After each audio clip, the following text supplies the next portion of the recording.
Plus de 90% des personnes respirent un air pollué résultant de la combustion des combustibles fossiles. Les niveaux de la pollution de l'air restent dangereusement élevés dans de nombreuses parties du monde. Comble de l'irresponsabilité humaine, nous ne pouvons même plus prétendre respirer un air pur.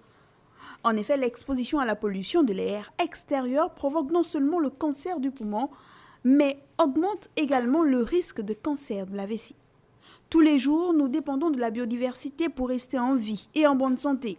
L'air que nous respirons, l'eau que nous buvons, les aliments que nous consommons et les médicaments que nous ingérons sont tous des produits dérivés d'une planète bien portante. Mais notre monde est menacé, de même que la diversité de la vie qu'il abrite.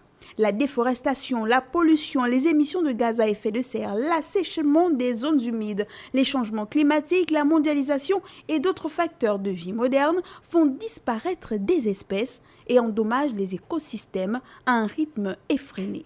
Et résultat, plus de 90% des personnes respirent un air pollué résultant de la combustion des combustibles fossiles. Lorsque nous causons du tort à la Terre, c'est notre propre santé que nous mettons en péril. Les êtres humains sont aussi sensibles que les autres espèces. L'air que nous inspirons à chaque instant dépend d'une autre vie, d'une autre espèce. Nombre des défis auxquels nous sommes confrontés actuellement en matière de santé publique, notamment les maladies infectieuses, la malnutrition et les maladies non transmissibles, sont liés au déclin de la biodiversité et des écosystèmes.